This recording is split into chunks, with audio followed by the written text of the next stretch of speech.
What's up, cuties? Come see my stand-up comedy show, New York City, September 8th, 10 p.m. at Union Hall in Brooklyn. I'm going to try to book some famous people there, so come check it out. And in Chicago, I'm doing my stand-up comedy hour, October 19th at Lincoln Lodge. Get tickets at fumiabe.com. Hope to see you there. Welcome to Cash Cuties, a super personal finance podcast where we look at our friends' credit card statements and analyze their spending habits with love. I'm your host, Fumi Abe. And I'm Steffie Bake. If you're listening on your Apple Pod app, please leave us a review and follow on Spotify and sub to our YouTube channel for the version of this video version. Why do I always mess this up? Can we start over? I don't know why. It's fine. No, I don't like it. People like it. No, I hate Steffie's not perfect. People no, like I it. want to be perfect. No, sorry. This isn't a shot now. Oh, sorry. Oh my God. As you say, I'm being perfect. Can we do that again? Let me do it one more time. From the top? Yeah. Okay. Ready? Okay. 3, 2, 1. Welcome to Cash Cuties, a super personal finance podcast where we look at our friends' credit card statements and analyze their spending habits with love. I'm your host, Fumi Abe. And I'm Steffie Bake. If you're listening on your Apple Pod app, please leave us a review, hit follow on Spotify, and sub to our YouTube channel for the video version of this podcast. Woo! All the links are available in the episode description below. Check it out. Quick shout out to our Dono Daddies. These are people who give us money on Patreon. What is Patreon? It is the best way to support this podcast. You can give a donation to our show, and in return, you get bonus episodes and fun little behind the scenes shit. And we use your money for good stuff like producing this podcast. 3 people this week. We got Daphne, $10. Thank you so much. Keegan H, $5. Thank you. And Brian S, $10. Thank you so much. If you want to shout out on this podcast and access bonus content, please check out patreon.com/cashcutiespod.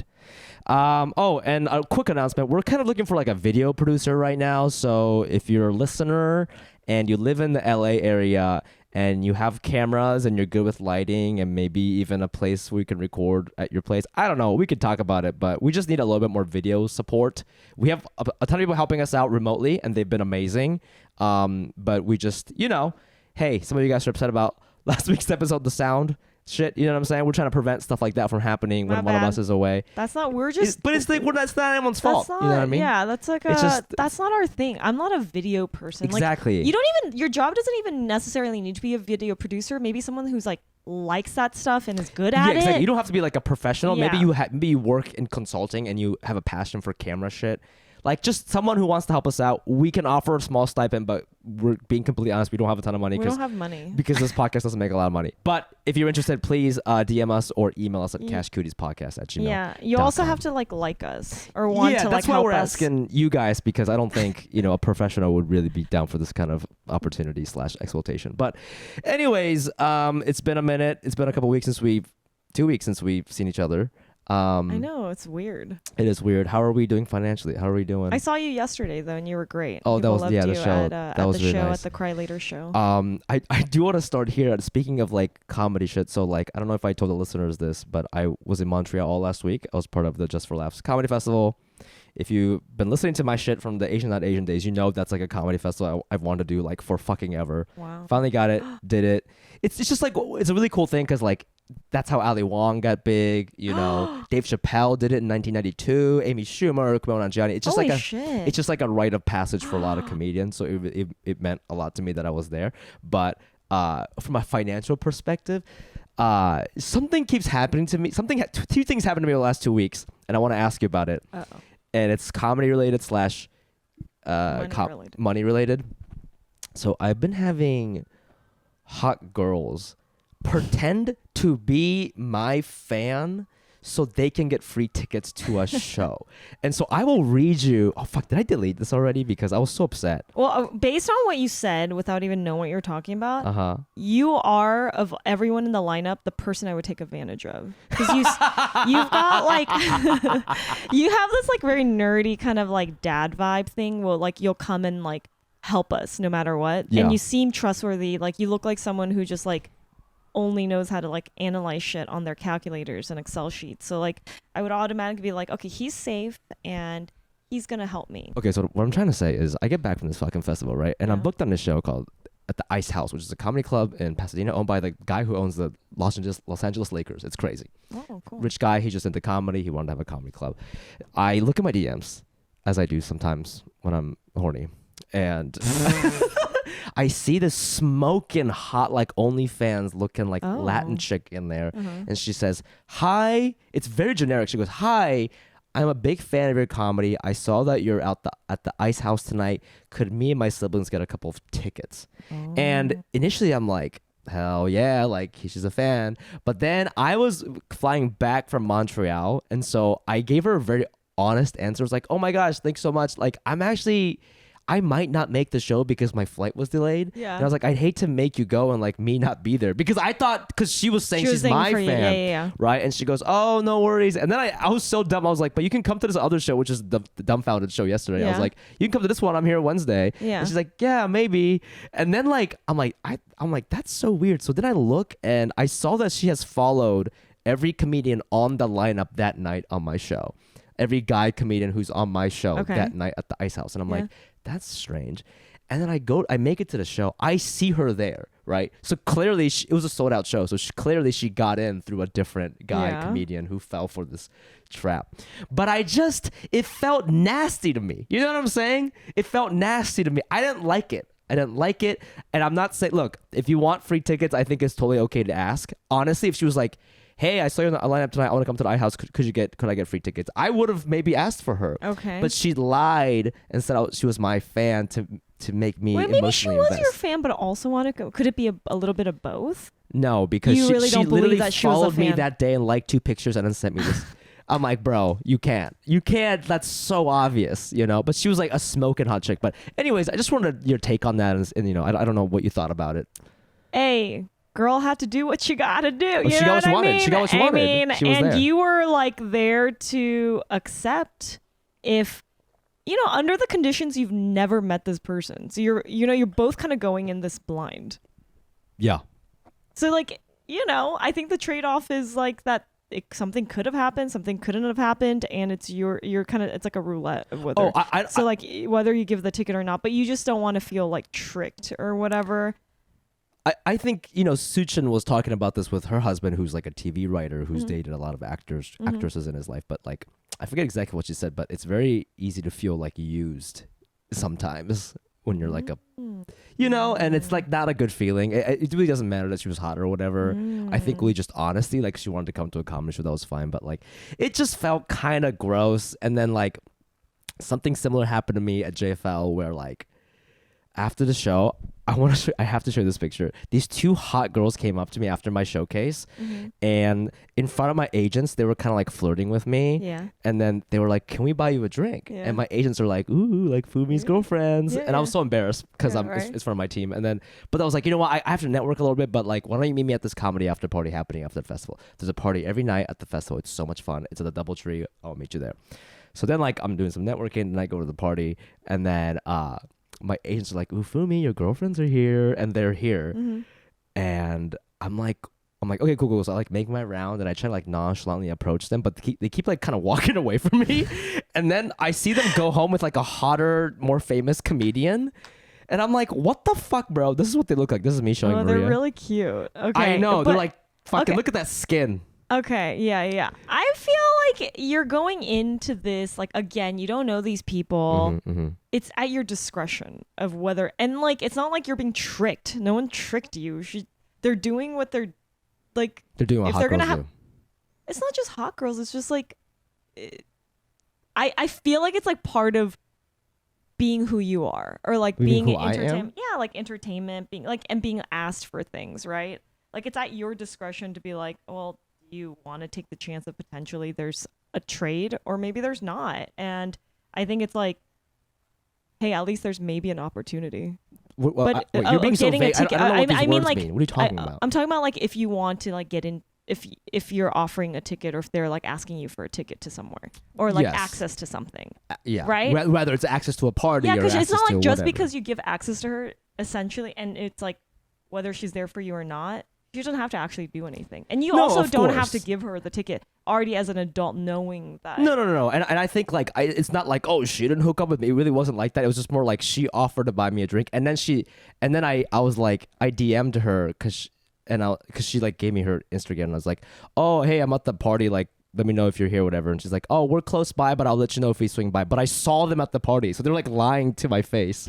You know what I'm saying? So it's like, I don't know. This whole thing was just like, I just you don't want to be used. I don't want to be used. Want to feel used. I don't want to be used, So should people just not even ask you if there's no chance? I think what if maybe they thought for a second, you know what? Maybe there was a chance. Like my saying is like, it's not so black and white. What if they went there thinking maybe they did like you and were attracted to you and they asked you, can I buy you a drink? Yeah. And then because you weren't in that moment, someone else just happened to. Yeah. Then that you missed your freaking opportunity. That's true. That's true. You have no idea what would happen at that moment. Yeah. So instead of, you know what I'm saying? So you're just kind of like, I think it's best to put your best intention out there. But not really expect anything. Don't expect anything in these situations. I wish I could post this picture. I can't do that. Why? Just to show our fans. No, you can't. I know, but just describe. They're so hot. Yeah, they're beautiful. Yeah. Anyways, just feeling kind of used. Is that and why? A little do you think out. that if they were less attractive, you'd feel less? No, it really wasn't about. I mean, like. Really? Well, girls that look like this typically don't talk to me. So I was like, oh, this is new. This is maybe that JFL swag. You know what I'm saying? Like I just did the biggest comedy festival in the world. Like maybe I'm hot shit. Your ego. No, my ego was up a little bit. But that's why. That's what I'm saying. Your ego is now at a higher level. Right. And it just feels way more of a rejection. You've had to jump down so many more steps. Yes. When usually I'm down here, so I don't care. Exactly. And so if the girls weren't as hot and they were at the level of what I guess you're saying typically come towards you, you would have been like, all right, well, I don't care. I could try again. This is such a man. I really thought you were gonna like console me, but you're just giving me the truth. Well, this is true. Just give me the truth, man. They don't you just tell like it is, man. And you're being a little, I just felt used. But you weren't. Okay. It's just the like truth is you weren't used. You don't know what actually happened. You don't know what actually happened. But now at your own discretion, you do. Now you know. You're aware. Yeah. Next time what? Hop on it? Either hop or don't hop on it. But that's your choice. Right. You had a choice too. You know what? You're right, because they were at a different bar. Like a dumbass. They were like, we're at this bar, so come here if you want. But then I'm the one who invited them to the comedy party because I don't want to leave the comedy party. Yeah, exactly. So there was a lot of interactions where something else could have happened. They could have been like, oh, he doesn't like me.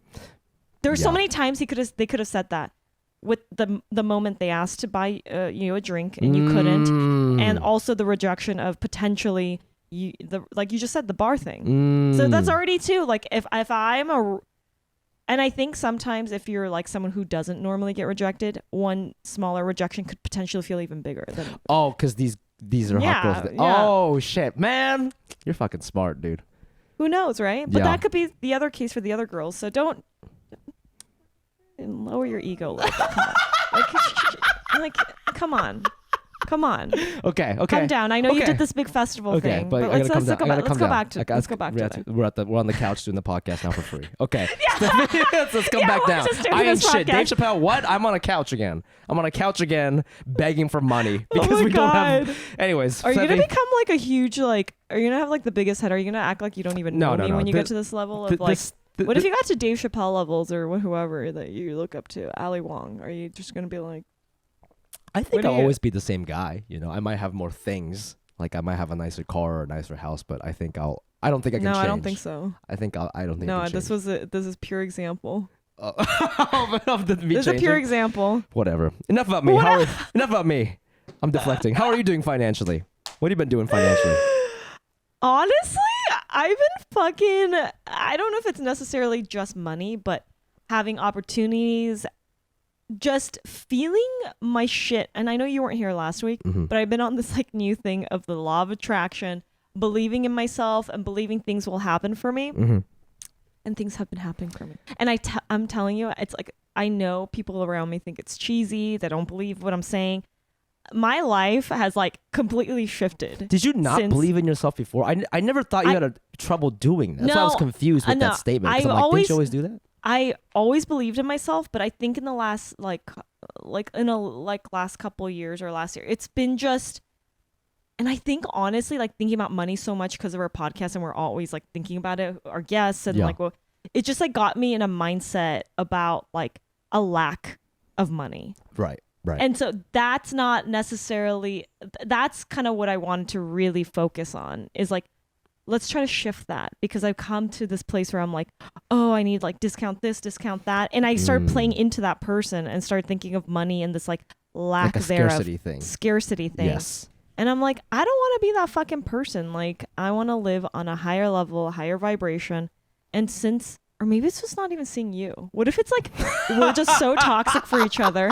Wait, so you're saying, but it's not only a mental thing. Because from what I listened to last week's episode, you're saying you're beginning to spend as if you have a little bit more money than you have. Dude, that's what it is, right? So I'm having more fun. I'm happier. When I meet people, I'm happier. I'm just more giving. Right. I'm like thoughtful of that. And I just like am positive and like loving life, or reminding myself when I hear myself say these things, because but what changed that? Because to me, things that, other than the money thing, everything you're saying right now is too vague. It's like, I'm just positive, but I'm like, you've been positive. So what changed? Like, what can you be more specific about? You know what I mean? Like, did something happen? You know, like I just like been back on my therapy shit. Yeah. I've also, I don't know, kind of like personal things, you know? Some personal things. Little personal things that have shifted in my life. Oh, and, yes. Yeah. And I also just think that I started reading like these books again. I re-listened to The Secret, the Law of Attraction, like not that book. What is it? The Power of Now? The Eckhart Tolle. Yeah. Like, so I think I'm just like on that. And I started like self-help book vibes. You know what it is? That vacation I fucking took from Porto, yeah, I think really affected like how I felt about myself when I got back here, because I started seeing like beauty in like my neighborhood again from just walking. Like, and I hadn't been walking, I haven't been moving my body, I've been in this like negative space. And so I think just like coming back to that and feeling kind of like whole and grounded again, and then being like, okay, I want to be a new positive version of me. I kept telling myself it was like cheesy to be positive. So what has happened? Like, what concrete things have happened where you're like, hey, I think well, I already went over this in my. Well, let's be honest. No one listened to that. You know, we couldn't really hear it. I didn't even listen to it. I thought I did such a good. Like, I can't even. Just really quick in like 2 minutes. What happened? You know, concrete things. I first of all believed in the power of money and that money flows through me. So when I was gambling, I wanted to like test that shit out, and I started making money. I made money while gambling on roulette. Then I went to a stripper, and she was like my guardian agent, who told me like, bro, whatever you want you can have. And we did the whole intense like it was almost like a therapy session. Mm-hmm. And then I was like, okay, I love strippers, first of all. I love lap dances. And then that gave me some sort of like power than myself. Mm-hmm. And like I was like, I just felt super high. And then I went to go gamble again, and I made a shit ton of money. So like, I just think like being around that, and then people who were also like, I went with a bunch of girls who were like supportive and empowering, they weren't talking shit and like about anyone. It was just like a positive place. And like, I was like, okay, I need to carry this shit on while, you know, hearing all these books about like positivity and whatever you believe is the truth. And I was just like, okay, I'm going to stay on this shit. Like, I'm not going to let anything get in that's like not positive. I just kept doing that. Mm-hmm. And in return, other things that happened, I got booked like multiple jobs, and it all happened within like a week and a half of me being this positive person. Mm-hmm. And I'm like and then there was also opportunities like short films and things like I just can't believe happened in a short amount of money, to the point that like I'll like be by myself and I'll start like crying thinking about how much. Okay, first of all, this has been happening for like 2 weeks. So that's what I'm saying. In 2 weeks, I've already booked so many shit. Money has been flowing in. Like, sorry, I'm just emailing your guest saying we're 5 minutes late. Oh shit. I know, and it's like I feel even like right now I'm like the natural thing I want to say, the negative thing I want to say is, oh, this stuff is cheesy, and like, oh, this is like not entertaining. And I'm like kind of worried about that. Do you ever feel that like if you get too positive, or like you lose a part of you that's like this like deep, dark like sense of humor that the groundedness, like it'll make you less funny? No, I mean, or like, are you saying that if I'm too cheesy, I'm gonna lose like my base of reality? I mean, like, or like the funniness in you. I think there's two things. I think essentially what you're describing is like you have to spend money to make money, right? And I get that. Like, that's really like you do have to go do stuff. You have to go live life for things to happen. You know, it's this podcast too. Like, I think we're just kind of like very stingy about stuff. But like, if we both decided to just drop $1,000 and get a studio and make it look nice, our views will go up 100%. But I think people are scared to do that. So I think that's what it is. Also, I know what you mean by like, because if you do sound very like LA hippy dippy whatever. I do believe in a lot of it, but there is like the East Coast side of me that's just kind of like not hating, but just kind of like.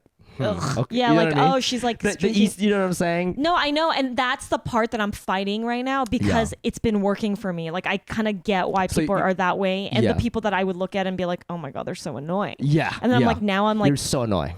I am annoying, but at least I have money. At least I have jobs. Do you get what I'm saying? Right. Yeah. So now I'm like, do I care more about what other people think, or do I care more about the fact that I fucking now have like shit happening for me? Yeah. I mean, like these, you know what I'm saying? Like, I'm getting paid like.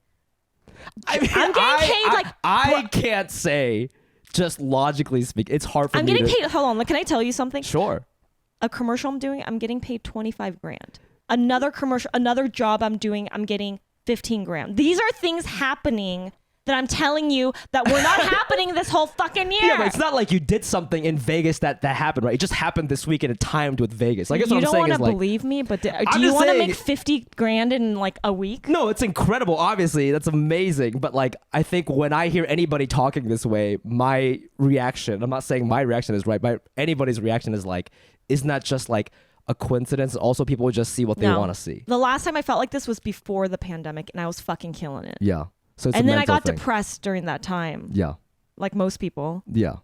And now I'm back at it and I forgot what that feeling was like. And now I'm on that high and I'm going to go fucking 10 times harder. Yeah. And I'm going to fucking just win in life. And it's working and I'm going to stop the negative talk. That's great. And I don't give a shit. You know what? If people are annoyed with me, that means they shouldn't be in my life. Yeah. You know what I mean? Yeah, yeah. That's what I think. Because I'm like, you're on some new shit. I'm on this new shit. Look, bro, I love money. I also believe in like positive thinking for sure. And I don't know. A lot of people say that when they accept things and they put positive energy out there, like you do get things. I don't, I've never been this high with it, but I've been experienced things in my life where I've just sort of like let go or like just sort of like surrendered to what I really want and gotten things. Your comedy right now, don't you feel like there's like, you told me this like in the last couple months or so that you've been feeling really good and you've been booking these things and like probably because I noticed a belief in you that you were good. I think you said it best. I think it's like because you also still have that like fuck you bitch thing, right? Mm-hmm. And everybody has that, and I think day to day it's kind of like that Jewish cookie where like the dark side sometimes takes over and the white side kind of takes over. The black and white cookie? You're talking about that? It's the Jewish cookie. Jewish? It's Jewish cookie. Yeah. I didn't know it was Jewish. Anyways, it's kind of like but like for sure. And I'm also a believer in the simulation theory. So maybe whoever's controlling your video game right now is really fucking on his shit right now. You know what I'm saying? So, anyways, we're very excited to talk to our guest today about the power of mental fortitude, because she also had to change a lot of things in her life to get what she wanted. So super excited to talk to her. Let's do it. Let's go. Your guest this week, first of all, she's a dono daddy, which is pretty cool. She's giving us money. When she first emailed us, she told us that she quit her high-paying corporate job at the ripe age of 37 and did something she always wanted to do. She became a stripper at Spearmint Rhino in her city. We're so excited to talk to her. She's a semi-retired stripper, OnlyFans creator. Please welcome to the show, ND, aka NerdyDancing. Hey, Yay. Hi, cuties. Hi. Thank you so much for coming on the show. So excited to be with you guys. I've binged all the episodes. You're our first listener that we're interviewing. Yeah, I'm so flattered. We don't really do this. I know, but we found you fascinating and we felt like you fit in perfectly with our group. Like I was telling Fumi, if Fumi was a stripper, it would be you. Like you'd be like you're like the spirit animal. You're like his spirit animal. You know what I'm saying? Like loves, finances, is good at it. Love stripping. And then love stripping. And we love that. This is Excel sheets for everything. Yeah, exactly. Yeah. I mean, so you when you first approached us, just a little background for our fans. When you first approached us, you were like, hey, I'm a fan. But then not only did you say you're a fan, you sent us this Reddit post that you posted a little bit ago where you charted how much you made as a stripper over a 3 to 4 year period. And it was fascinating. You did like the Ken Burns effect or whatever the fuck, and you showed how much exactly how I did it. for longitudinal data. It was so fascinating, and we want to sort of get into that. But before that, the first thing you told us is that at 37 you became a stripper, but before that you were doing something corporate. So what were you doing before you became a stripper? Yeah, I always honestly I always wanted to be a stripper, but I did like the responsible thing and like went to college and law school and just Oh worked shit, you're a worked good lawyer? jobs afterwards. I actually never took the bar after I graduated law school. I went to work for a startup in Silicon Valley. So I was just doing stuff like in that line of work. It was like in the media industry. And yeah, I mean, 2016, I was making like 200K a year, had like a really cushy job, like nice people I was working with, worked pretty easy hours. And I was just like, damn, I'm so bored, I guess, or just I felt like this is not me. Like there's more for me out there. Why did you And when do I those quit, why were you doing those jobs in the first place? Like these I jobs that mean, just didn't feel like you, essentially. first of all, I needed to pay off the 100K plus of student loans. So That's real. that, yeah, that was a good motivator. And like I said, it just felt like that's what you're supposed to do. You know, it's like when you're the type of person that loves Excel sheets, it's like you feel like you should be doing a job that is about Excel, you know? Wow. So that's I was like, this is my calling. I should be doing Excel sheets all day. Yeah. But that wasn't it. You know, a lot of people say, oh, you know, I worked in consulting for 10 years and I hated it and I wanted to do something I love, and which is why I started Warby Parker or like some shit like Right. that. But why for you? Why was it stripping? Like what happened there, you know? I always wanted to be a dancer. Like all in high school, I was like very much on the rigorous dance program, you know, 2 hours a day training and whatever. And I just wasn't naturally talented as some of the other young ladies. Like I remember, you know, I auditioned for stuff and whatever. And I realized like when I was 18 or 19, I was like, oh, this is not the path for me. Like I'm not going to be a professional dancer at Alvin Ailey or, you know, the backup for Janet Jackson or whatever it is. And so that's why I kind of was like, let me just lean into the academic stuff and do something on that. But I still always loved dance. And I went to my first strip club when I was 21 and I loved it. I was like, this is so glamorous and fun. And, you know, I don't know why. I just was always fascinated by it.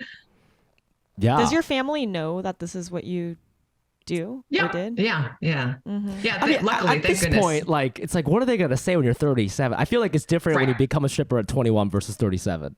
That's the thing. And also it's like I had accomplished all these things. I got these degrees, I had this career and whatever. And it's like, okay, now I can do whatever I want, right? I mean, yeah, I think if you're Essentially 21, extra credit. That's Like- so Right. funny. Yeah. Yes, for immigrant You kids, earned like, it. yeah, you can do whatever you want. You can chase your dream after you become a CEO of a tech company or something. right. Yeah. Oh my gosh. Well, we were looking at your like Reddit post and your numbers where you basically reported your like how much you made from 2016 to 2020. Now, Stephanie and I, we love strip clubs, but we only know it from like the consumer's perspective. So like, I just kind of wanted to ask you about these numbers. I have some questions certainly, but Yeah. like, you know, what was the main takeaway for you, and were there any surprises? Yeah, I mean, I can tell you exactly how all the money stuff works. I would say my main takeaway when I first started was that it's not a dance job, it's a sales job.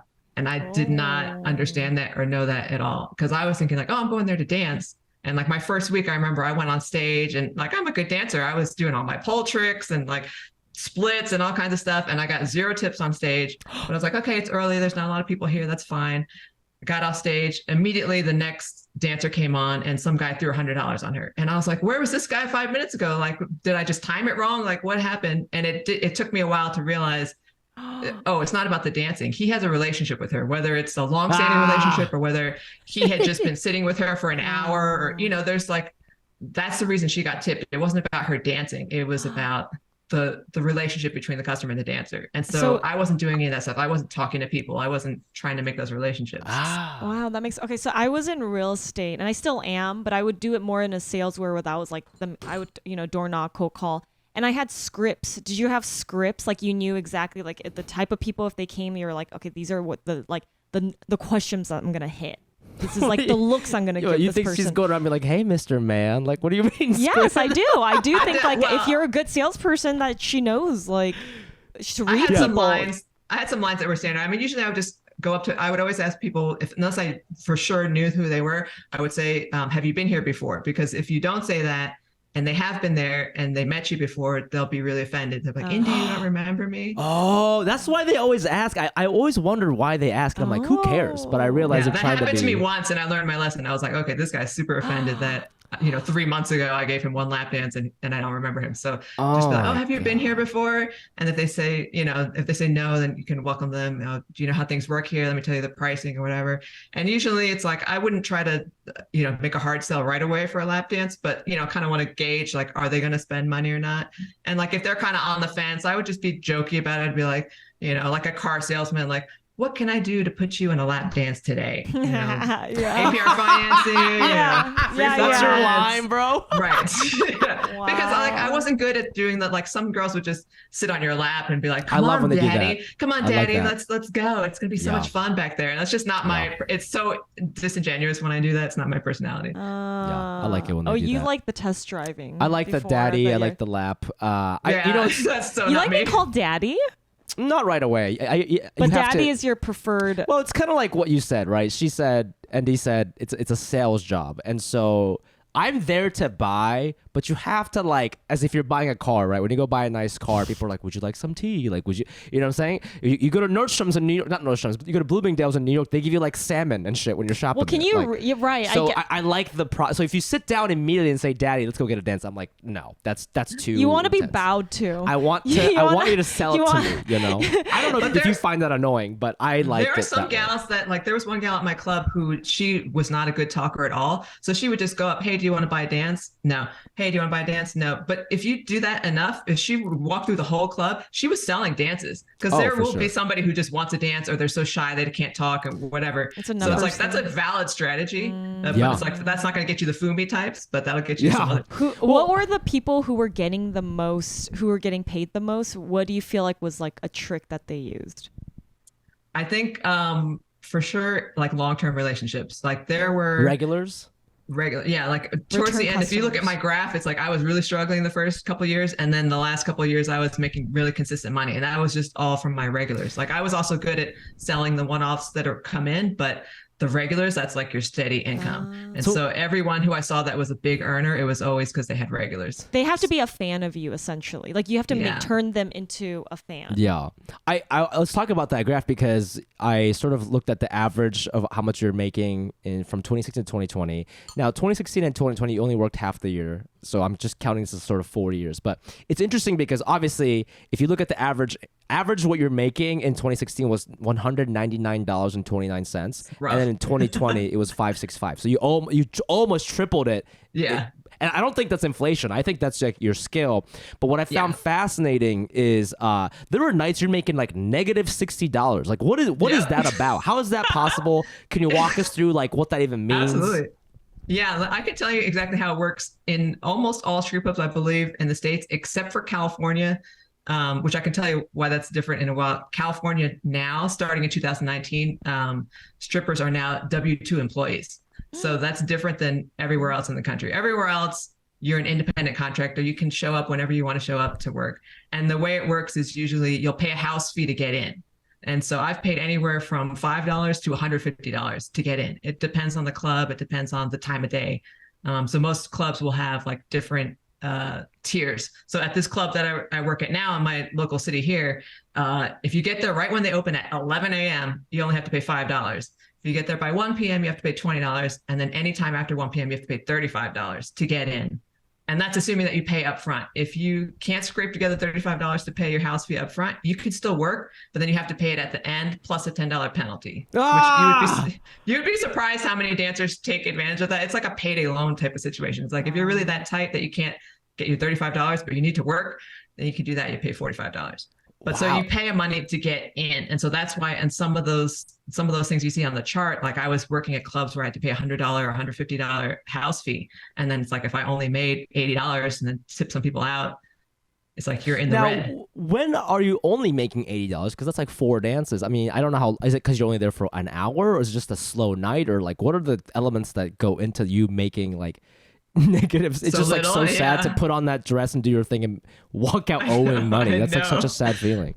There were definitely times when like something would happen, I would get frustrated, and I was just like, I'm not in the mood, and I would just be like, let me just cut my losses and just leave. So that there's sometimes when you just wouldn't work put in the hours enough. Like, somebody bought a dance and then dashed out the door, didn't pay you, and then you not only did you lose that money, but you get mad, and then you're just like, I'm not going to be having a good attitude to be selling for the rest of the night. So there were some of those, and then one of the clubs that I worked in, like I just didn't do well there at all. Like I wasn't a good fit. I wasn't a good look. I was the only Asian / only white person there, and it just like I was even skinnier than I am now, and it just wasn't working for me. So I would pay my $100 to get in there, and then maybe make $60 and leave -40.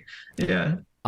Just to like wrap up this red thing, I did the math, and in total in the 4 years, you made $292,000. So if you divide it by 4, that's $73,000, which is how much I was making as a brand strategist. So that's pretty cool. I think that you were able to like kind of do your thing. It makes $73,000. Yeah, towards the end, it was like I was on a 100K track or so towards the end. Towards the beginning, it was like it was not enough to even live on. Yeah, did you enjoy it those 5 years, or were you? Yeah. Okay, so you did it because you enjoyed it and you continue, right?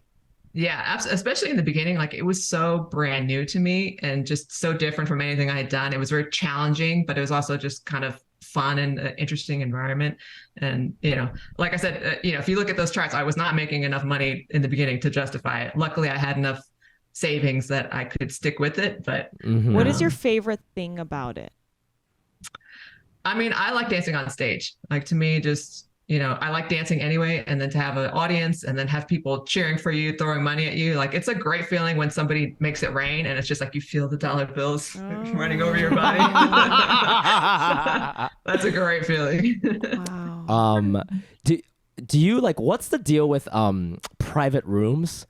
I've never been to one, but every time I've gone to like New York or something, they'll be like, let's go to the private room, and I'm like, okay, how much? I'm thinking, $200, $300, like, no, it's $800. And I'm like, what are you going to do that's worth $800?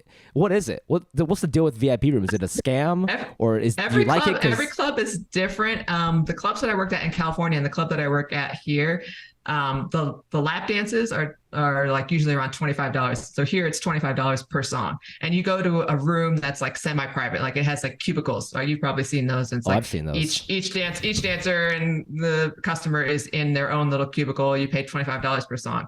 If you get the private room, I think the main advantage is you don't have to count the songs and just be interrupted every song. Hey, Fumi, that was the end of our third song. Do you want to do a fourth song? Which is what I always do. I don't like to trick people into just keep going. So the private room, it's like, okay, you're buying 30 minutes or you're buying an hour. You can kind of relax. And it's usually a little more private. So instead of being in a cubicle next to other people, you maybe have your own little room with just a curtain or something like that. But it's the same thing. I mean, for me, I would just do the same lap dance that I would give in the single lap dance. It's just in a more private room. I'm sure there are ladies out there who are doing more than that in the private room. Shouts. That's not. So Fumi has been, obviously, like, he's a connoisseur of strip clubs. It's a hobby for him. I went to my first, this is my first lap dance, and first Vegas strip club I went to was at the Spearmint Rhino. That's the one where I worked. Yeah. Oh, amazing. In Vegas. Yeah. I had the time of my life, and I really connected with the girl who did give me the lap dance, and she ended up staying there. But I think I got basically, it was like the guy we went with is a poker player, and he knows everyone there. Okay. And so we went into the side of, it was almost like, when you get a table, that's what we did. And so you went in probably the back entrance where the dancers go in.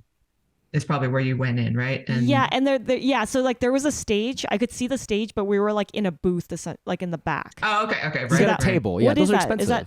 Oh, so like a bottle service table. Bottle service. So he paid. He must have paid for that, right? Paid for that. Yeah. He ordered us a limo. Like, I don't know how much. I wanted to know how much he spent, but I didn't ask him. I wanted to say something about that limo because you made it sound like it was crazy, but I think.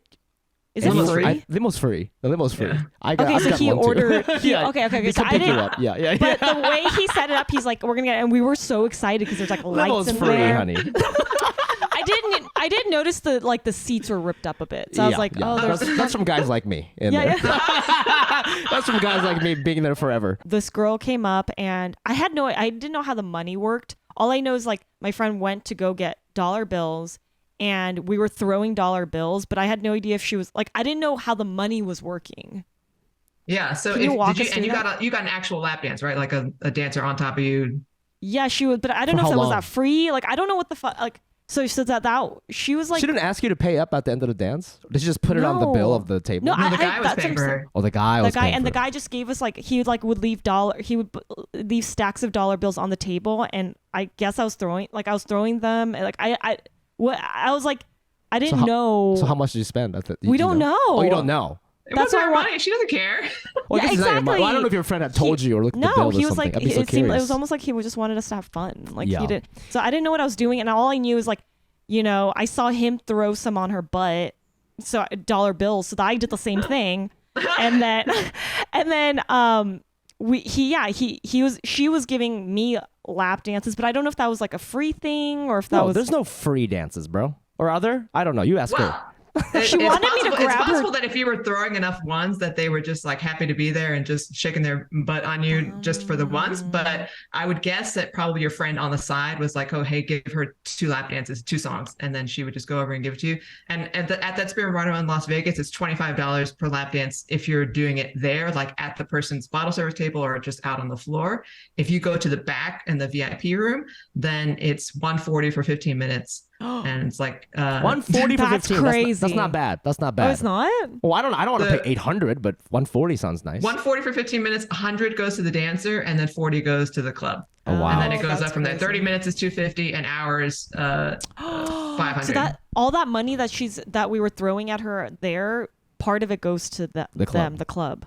No, that's just tips. If you're throwing money, then that's just tips. I'm guessing that your friend on the side was like, here's $50, go give my friend 2 lap dances. And then, in that case, then there's a club split. But the dollars, it's like nobody's can keep track of that. So that's Because yours she to was keep. giving a lap dance to him in the same time that was like she would get on top of both of us. So you're and like, how is the math working out if one leg is Right. on him and one leg is on me? Normally, if I was going to give a lap dance to both of you, it would be $25 for both of you. I would make $50 per song if I was dancing on both of you.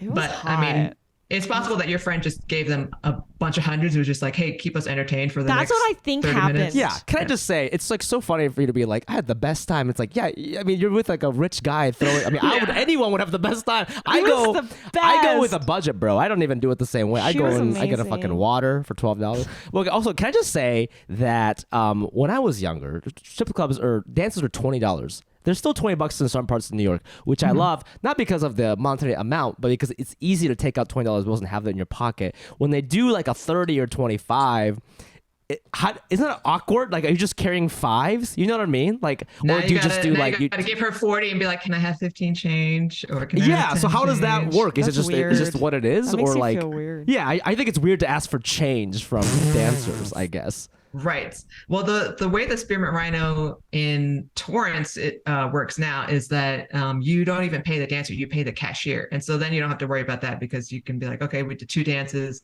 You pay that's first, like $50. at the bar, and then you go together in the back.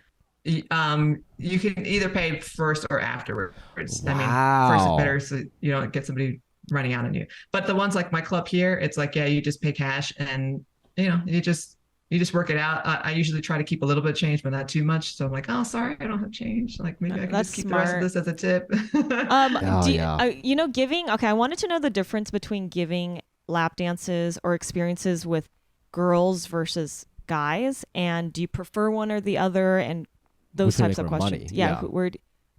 I mean, usually there were very few gals that were interested in gals that I would see at strip clubs. Usually it was because they were with a guy and they're just there to have fun. They wanted to like see the dancing on stage or whatever. There was very few horny gals who were like, I want you to rub on my crotch. Like that was rare. And I was if there- getting it- turned on like That hardcore. was her. Like I was like, what's happening? And she was like creating this fantasy of like me. This guy, I didn't even really know him. He wasn't necessarily my friend, but it was like this like sexy threesome thing. And she was just like playing into that fantasy, and I was like Right. so into it. And I think she just knew. I think for most gal customers, it's part of like a package deal. They're with a guy or something Yeah. like that, or they just want But to is go that there and annoying like for see you? titties. And Is that Do you annoying like- for you? Because it's like, oh, No, they're not going to 'cause spend money, or how does that work? Gals are usually it's like a guy is paying for them, so that's even better because it's like sometimes I would even have a female customer who's like, I don't really want to lap dance, and I'm like, is that your friend? And she's like, oh, it's my friend of a friend. I'm like, just let him pay. And we'll go to the back and just sit and talk. And like, I do that so many times. Just, he would give us $50. That's what she did to me. You just talk Yeah, go to the about back, just sit. Yeah. And you So like girls that. can You prefer. Yeah, because then I don't have to work. I just get the money. Yeah, she talked to me for like literally like 3 hours. And I was like, well, she had a lot of ones that she already, like, her bags were full. So I think she had 2 big bags of like ones. And then she spent her last 2 hours of work not working, and she just like talked to me and was like literally like my guardian angel. And I was like, I was like, I don't think she's just working. Yeah, is she getting paid for that, or like? I think she just was. What do you think that was? Either your friend had paid her enough that she felt like, I don't need, I'm just gonna stick here and have fun, or or she was tired. She already made enough money tonight. She's like, all right, here's somebody cool that I can talk to. Yeah, I think so. I really loved her. Like maybe she was in love with you. I felt in love with you're her. like you're doing the classic like first time stripper thing where you're falling in love with the stripper. This is so stupid. What are you doing right now? You're me at 19. I finally understand T-Pain. Like I was like I literally I'm at in some love point with the stripper. No, I looked into her eyes and I was like, I want to be like you. Like it just came out. I was like, she's amazing. God damn. I really liked her. Do you have any crazy strip club stories, like of guys who couldn't pay or getting kicked out, or like anything you've seen in your years of stripping that is worth sharing? So many stories. You'll have to just stop me, but I have so many stories. Yeah, definitely. I learned my lesson early when there was a guy who he got 2 lap dances. At that time, it was $20 each, so he owed me $40. Shouts. He opens his wallet. He has like $1 bill and like a Home Depot coupon or something. I'm like, okay. We could go to the ATM. There's an ATM right there. Let's go. So I go to the ATM with him. He's, put his card in, and then he's going to go put his pin in. And I'm like, oh, I can't like stand right on top of him while he's putting his pin in. So I step a few feet back. And as soon as I step back, he just bounces out the door. Wow. Yeah, and so in that case, what happens? Do you owe money or like? So I ran to the bouncer and I was like, that guy owes me $40. And they did like a little half jog to try to get him, but they don't care. It was my money that was lost, Wow. So yeah. That's so crazy. I did tell the manager that the guy didn't pay, so I didn't have to pay my cut of it. So it's like for each dance I have to give the club a cut. So at least they let me off on that. I didn't have to come out of pocket to pay for the dances he didn't pay for. But yeah, after that I always knew that I stand between the ATM and the exit when they're doing their You're like pin. a basketball player, so you gotta do like the pick and roll, like you gotta stand in the right. That's so funny. Yeah. Wow. And go ahead. Oh no, I was just gonna go into I was kind of curious, like what kind of people pay the most money? Like, do you ever like size them up the minute they walk in? Yeah, do you know? And do you know if they're not regulars? It's funny because like when I first started dancing, a lot of people would be like, oh, I've heard you're supposed to look at the belt and the shoes because that'll show you who's wealthy. And it's like, first of all, that's kind of outdated because these days you can have like a tech bro in a hoodie and flip-flops who's way richer than somebody who's just spent all their money on their Gucci belt and so but anyway, that's an indicator of wealth, which is not what you're looking for. You're looking for an indicator of spending. So it's like the Warren Buffett could walk in and he might not spend any money, but the construction worker who just got his $600 tax refund today and he wants to spend all $600 today, that's a better prospect. So how do you usually tell that? I would look for if they go to the bar, I could see how much did they tip the bartender, something like that. And it's like, oh, wow, this guy bought a drink and then tipped her really well. It's like he has money. Sometimes you can just like even peek in their wallet, Like one time I saw this guy, he came in, he was paying for his drink and I saw literally half an inch of $100 bills in his wallet. I was like, to this day, I still don't know, like, what's the scenario where you'd have that much cash on you? But then I went up to him to start talking to him and he was doing dances all night, just, tipping generously on the dances. It was great. I have no idea who he was or why he had money. Do you have a type, like customer, do you have a type of customer you want to attract? And are certain, second question is, who's attracted to you? And is there a type? It's all over the map. Like I would definitely do better with some of the older people just because I was older. So it's like the strip club is filled with, 21, 25-year-olds. And it's like, then they meet somebody who's in their 40s. It's like, oh, you have a little more experience. You can actually have a conversation with me. The kinds that would enjoy the conversation usually would be the ones that would spend generously and then tip generously also. So that's, to me, if I could do one VIP and then they tip on top of that, that's better than me like scrapping together one dance at a time from the bachelor party or whatever. Do you have a number when you go in? You're like, I'm gonna make 500 tonight, and then I'm gonna leave, or is it more just like I leave when I'm tired, kind of thing? It's funny, when I first started dancing, one night I was walking out, and the bouncer was walking me to my car, and he's like, "Did you make your goal today?" And I'm like, my goal is to make as much money as possible every day. Like, what, that didn't make any sense to me. And again, I wasn't thinking of it as a sales job yet. It's like you have to set a goal every week and every day. And that really does keep you on track, because there would be some days when, okay, my weekly goal was such and such, and today's the last day of the week, and I need, $420. And it's like, I have 320, and like, I'm just feeling tired. But that goal will keep you going. You're like, you know what, let me just work another hour, see what happens. Maybe I can make that goal. It really does motivate you. And it also does, to your point, let you say, oh, I already made $800 today. I can relax. Let me just go home early, get some rest. It really does keep you on track. Do you ever feel like, okay, so when I was there, and I felt like she was really trying hard sometimes to like connect with us, because she knows, like, obviously she's working us, right? Or like she's going to earn. But there were times that like I think she genuinely loved you, though. No, I know. Well, towards the end, for sure. Like, she definitely loved me toward the end. She asked me for my IG, and like was like, I want to keep up with you, and she gave me all these like amazing life advice. But anyways, I was wondering if do you ever feel rejected? Because I kind of felt like if I wasn't paying attention to her, because I didn't know how the money worked. I was like, oh wait, is she just like at the beginning, right? I was like, oh, do I have to pay her for she's talking to me? And like I was like, oh, maybe I should talk to her for now, because then I have to pay her, because I didn't know at the beginning, right? So like I was wondering if she ever felt rejected if people weren't paying attention to her. And so like if you guys ever feel rejected if like someone doesn't want, you know what I mean, like doesn't want to dance or something. Yeah, is there like an emotional component or to is it like just business? You definitely feel the rejection a lot. I mean, mostly for me, I feel the rejection on the money. It's like, especially if I spent some time talking to somebody, have a really nice conversation, then ask if you want to buy a lap dance, and they said no, then it's like, I just wasted my time. And it's like, it's not even like they don't like me. It's just like, oh, they don't want to spend money on me or whatever. But there's definitely emotional components. Yeah. If you're in a group or something, it's just like being in a group of, friends. It's like, you can feel awkward and like, oh, the conversation just went that way, and I'm not included anymore.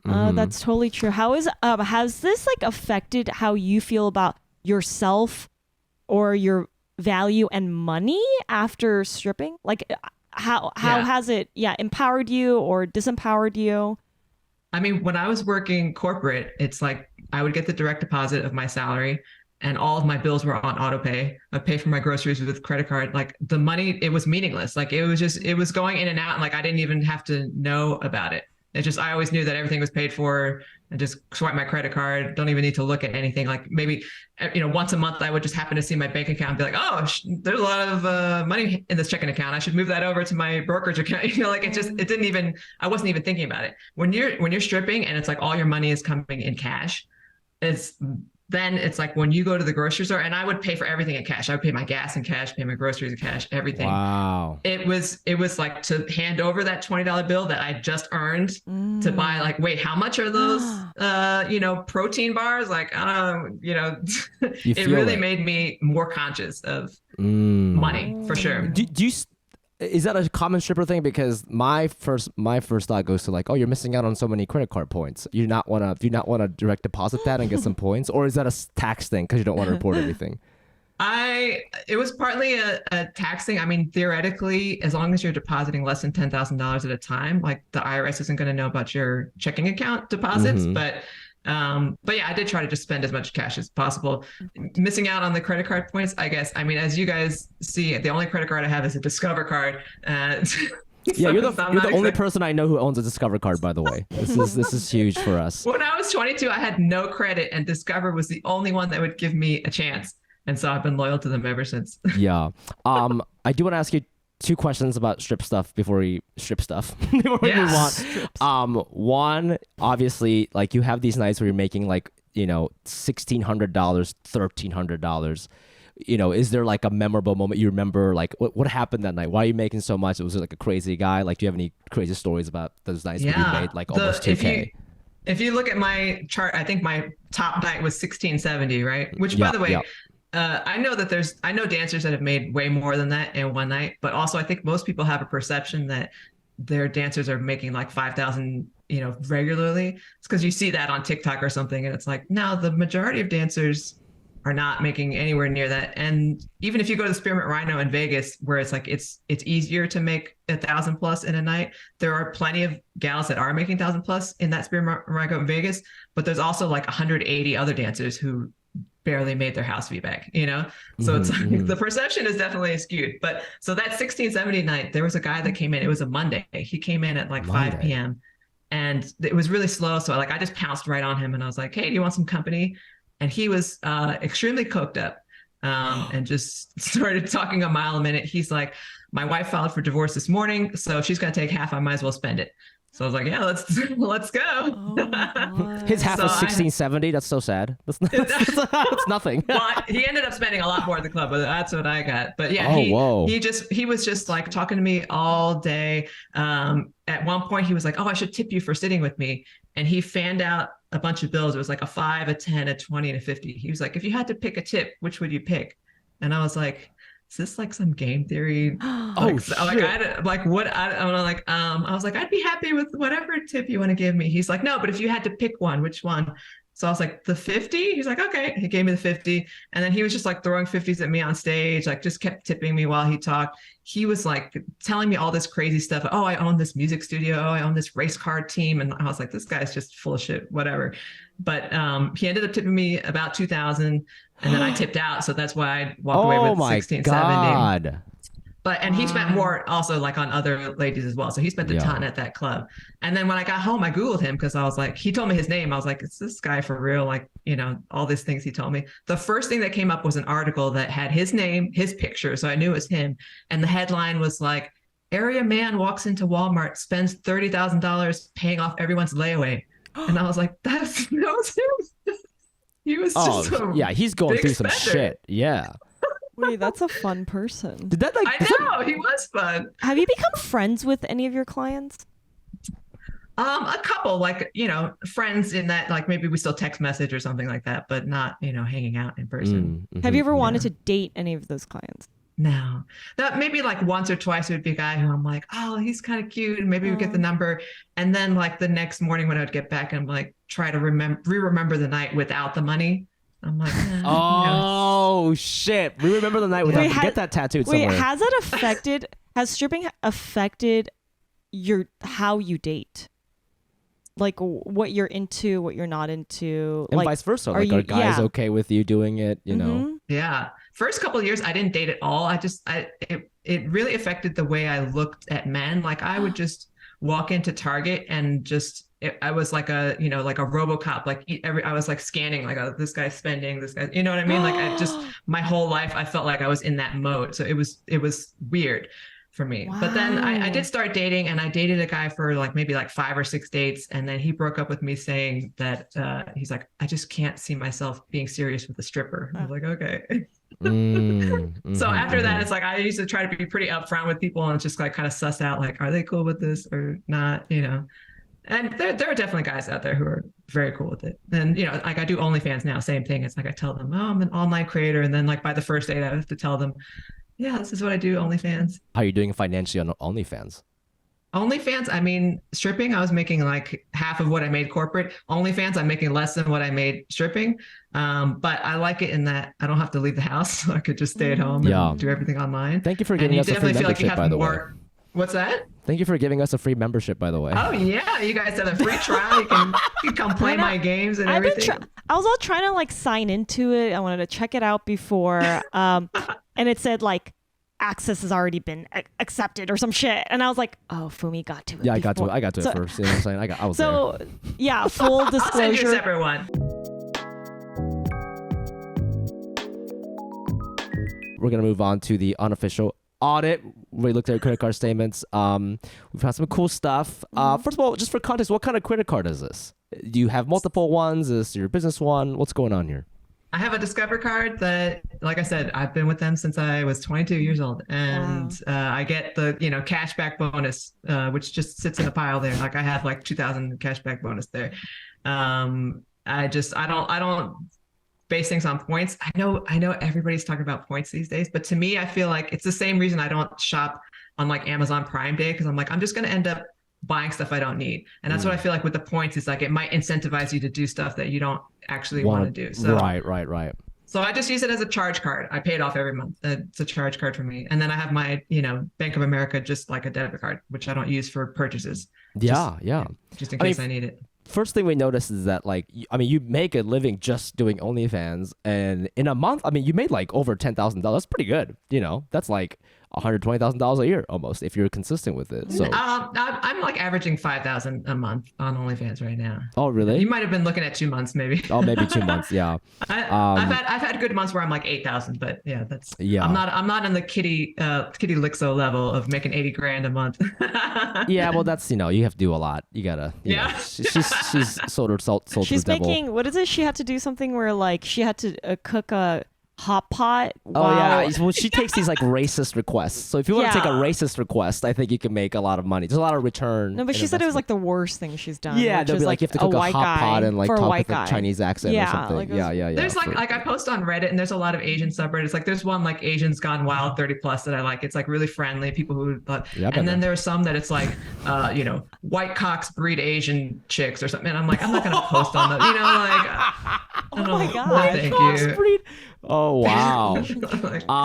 Well, we're looking at your spending by category, and obviously, like, by the way, your rent is like $1,600 in Arizona. Do you live in a castle? Like, that's so much money in Arizona, right? That's a lot. I spend way more on rent than I would need to. I really want to live in a nice complex with the gym and all that kind of stuff. Okay. But yeah, that's definitely high for my area. Because sure. I pay that in LA. I pay like $1,600 or whatever the hell. So that's crazy. When I lived in LA, I was paying like almost $3,000. So I always like to live in a nice place. I'm pretty frugal in a lot of areas, but rent is one that I'm not. Do you have an electric vehicle? Yeah, I bought a plug-in hybrid. Okay, because I saw gasoline charges and EV charges, so I was like, "What is going on here?" But you have a Prius Prime or something? It's a BMW 330.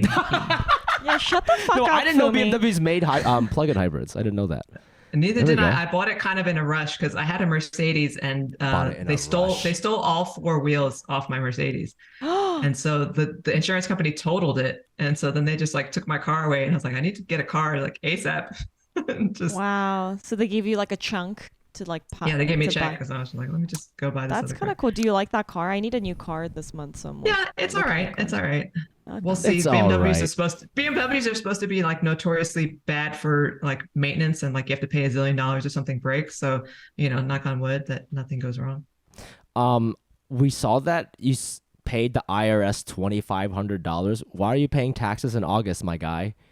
I prepay quarterly because if you you don't pay till the end of the year, then you get penalties for being late. Yeah. Do you got to do that because they have an S corp? You have to do that now. Whoa, shit! Really? Yeah. I just signed up for one, so I'm about to be on the levels. Just put I just put a marker in my calendar, so it's like every quarter I'll just pay, and like I don't calculate it real. I just kind of back of the envelope math it and just give them what I think will be more than enough. Just in general, we thought you're a pretty conservative spender. You don't do anything too crazy. And I don't know if this is true or not, if you have other credit cards, but you only ate out once. Yeah.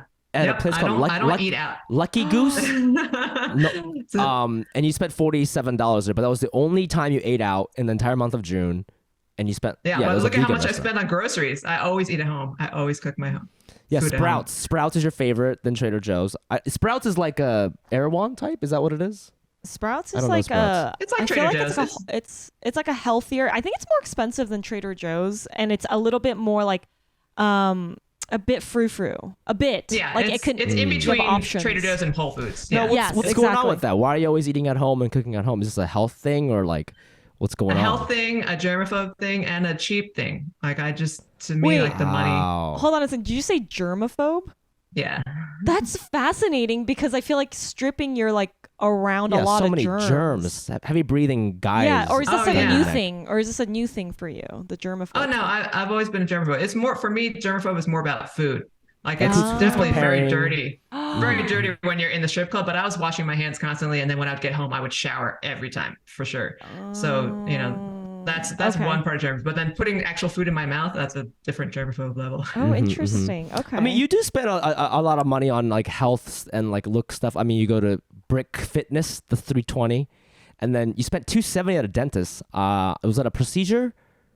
No, it's just a regular checkup. I don't have dental insurance, so you gotta pay out of pocket. See, these are things you got to think about if you're an independent contractor, I Right. guess. Yeah. No insurance. What is your like financial, like, do you have a financial goal? Like a goal of yours, like you want to buy something soon, like something big? Or Yeah, like, at this what is point, your, yeah. what is No. your, no. I live like a pretty zen life. Like as long as I have a nice apartment and I can afford Oh. to shop at Trader Joe's and Sprouts, like Yeah. I'm good. I'm not like trying to buy a Sea-Doo or whatever. I don't know what people try to save up for. I don't aspire to own a house at all. I will rent for the rest of my life, I'm pretty sure. And I think I just want to retire, early-ish. Like I feel like I'm semi-retired now. It's like I don't have to work that much to do my OnlyFans at home, Oh my God, I love that. I love that you're living a lifestyle where you feel retired because you like it. You like what you're doing, Right. and you're doing it on your own pace. Like Correct, you're your yeah. own boss. She feels retired. Like Now, that's Are you saying that because you're doing something with the money you made in your tech days, right? Like you're still investing, or what do you? It's is that, all Still there? growing in my brokerage account. right. Like So that's my nest egg for retirement. Yeah. right. So when you're good to go, you'll just cash that and you'll just live off that till you die. I Yeah. guess that's what Yep. retirement is. Yeah. That's Yep, incredible. I mean, yeah. I think like the same way for me, like when you have a strong foundation, like Steffi did this too, but we had a real job for a while. So it is nice to have that like safety net almost, You Yeah. have something you can draw from, which I think helps you in your other endeavors because you don't feel like just because you make -$60 doesn't mean you're going to fucking die, Right. Exactly. I mean, that's how I was able to stick with stripping and with OnlyFans for as long, because in the beginning of OnlyFans, I was not making enough. I was making like $1,200, $1,500 a month. That's not enough to live off of. With stripping, same thing. But it's like, because I have that cushion, and I'm like, let me stick with this for 6 months and like see if I can actually make this into something. And then in both cases, like I was able to learn how to do the job. But if you're, check to check, you're not going to be able to stick with it. You're going to have to take something else that pays. Do you have any words of wisdom? Because we have a lot of people, I think, listeners in our To Cash Cuties who want to know a lot about how they were able to like leave their industry or their like stress job or whatever job that they don't want to be a part of, but that they've had forever and they're scared to leave they're to scared. do their favorite or the thing that they wanted to do. Do you have any tips or something on that? Or I mean, definitely it's a privileged place to come from, but if you have money saved up, that's the key, right? Because then it's like when I quit my job, I didn't have any plan of like, okay, what if this works, what if it doesn't work, whatever. It's just like, I knew that I had enough money that I could just live for a couple of years if needed without even having to work. So, I know not everybody is able to do that, but like you should definitely save up whatever you can. If you're working your stress job right now, it's like, and you're driving a BMW, it's like, why? Maybe you can downgrade your car so that you can be banking more of that money so that you can save up, so you can have that cushion. I love a good car though, man. I Dude. just get off on driving like fast and then like something But sexy. yeah, if that's what you value, you sacrifice from other places. So I think that's okay. I also, to that point, I met someone. I did a corporate gig for a fucking right when I got back from Montreal from a comedy festival. I did a corporate gig at a real estate. It was called Subtle Real Estate Asians or something in OC. It's like Asians or agents? Asian. I don't know why I'm putting it on my eyes. Asians, and they like own home. It's like a Reddit group or something, and they talk about real estate. Oh, subtle. Oh, okay. And there was an Asian woman there who was completely bald, and I was like, "What's your story?" And she says, "I used to work at Apple. I used to work at Apple as a product manager. It was so stressful. I lost all my hair, and that's when I quit." And I took my money and I became like a guy or person who flips homes. And so now she's really happy doing that. But, to your point about like, when do you know? I think we were all lucky to be able to do it in a place where we were like relatively healthy. But some people fucking go until their hair is. And this is a woman, dude. I felt so fucking bad. I mean, she was like, she looked good. Like, she looked happy and she was doing her thing. But like, gone, bro. Fucking all of it gone. So like, yeah, I mean, some people can't continue to lie to themselves until their body is physically like, That's so. I am dying. I mean, there are some people like if you have a kid or something, or you have a parent that you have to take care of, like that's a different story. It's like sometimes you just have to suck it up and do what you need to do. But like if you're just doing it for yourself, like you have to ask yourself, like, is it worth losing my hair so that I can, drive this whatever car? I always thought like strippers were like lavishly spending. Maybe you're an anomaly, I but feel you like truly she's are. an anomaly. I You're think a she's Zen I think stripper. she's You're like you different. live like a Buddhist monk. Everything you're buying is like gym, dentist, EV charge for your BMW. You're a Zen monk with like a BMW, and I love that. I love live that as a very brand. frugally. Yeah, I mean, maybe that's why you're such a good stripper, because you're so like zen about it. You know what I'm saying? You sort of neutralize people, and we love Yeah. that. I might start going regularly. Like I said, I did the 2 shifts at my local club here. Like maybe I'll start doing that like once or twice a month or something, just to like get it. Like those 2 shifts, I got 400 something and 300 something, which I think one of them was like I got lucky, and the other one was probably like average. So it's like I'm not going to be making the 500 whatever that I was in LA, but right. You're just so responsible, and I think that I wonder if it has something to do with the fact that you started later too, and you already did everything else that you wanted, so you're like doing this thing that it's like just fun for you too, right? Yeah. So that's a good point. yeah, because you're very I mean, and you're really responsible, and we all I guess we're all very financially responsible because we kind of like did it later. Yeah, or kind like, of. I mean, I started 24, but I didn't like jump until 29. So I think when you go later in life, you just have these remnants of like what it's like to have a real job and responsibility. So you do things with more intention and more efficiency. So yeah, I think there is like a lot of pros that come with that. Like I think a lot of people are like very anxious or like insecure about starting something in their 30s, but I actually think it's kind of like riding a bike when you're 15. You can just do it after 2 tries. You know what I'm saying? Whereas a 6-year-old might take like a month to learn how to do it. Yeah. Right. But for me, I feel like a lot of people think when they see me and they don't know me, they think that I'm just chaotic, or that like I would be irresponsible, or the type of work I do, there's no way like I'm making a living, or like, so it's interesting that, when they get to know me, that I am very responsible, and I'm almost more responsible than, them. And like they have like, regular jobs or whatever. And so I think for you too, as I'm just saying, I think when I think of stripper, I think they live in the fast lane. They're kind of, like, so that I think when I hear this juxtaposition, actually, you know what? When I talk to OnlyFans and like strippers, they actually do have all their shit together, but it's just this illusion of what I've seen on TV growing up of what a stripper is. Here's the thing is when you talk to a stripper, an OnlyFans creator, who's successful, like me or like Kitty Lixo, who you talked to on the earlier episode. Yeah, we do have our stuff together because there's very few percentage of people are actually successful on OnlyFans or in stripping. Like and strippers, like I said, at the Spearmint Rhino in Las Vegas, there's 200 dancers there that night. There's like 50 of them that are making great money, and then the other 150 are not even breaking even, probably. Wow. So it's like the ones you're talking to are like the ones who do have a spreadsheet to keep track of stuff and whatever. The Excel strippers. Yeah. No, I do that when I go to strip clubs. I always ask if they know how to use pivot tables, and if they say yes, I will buy a dance, and that's sort of how that works. So. Yeah, we love that. But anyways, thank you so much for talking to us on this podcast. This is so enlightening. Thank you for having me. Glad we got to meet you. Is there anything you want to plug that our listeners know? If you go to nerdydancing.com, you'll see all my stuff, my OnlyFans link, all my socials, that haven't gotten banned yet. And nerdydancing.com. Hey, check out our OnlyFans. It's good stuff. Please follow us. Shout out to our sound engineer, Domagoy, and our video editor, Matthias Robles, and our new analyst, Holly Sandler. Thank she you, helped Holly. us do the analyst analysis portion of this show, so it's been very, very helpful.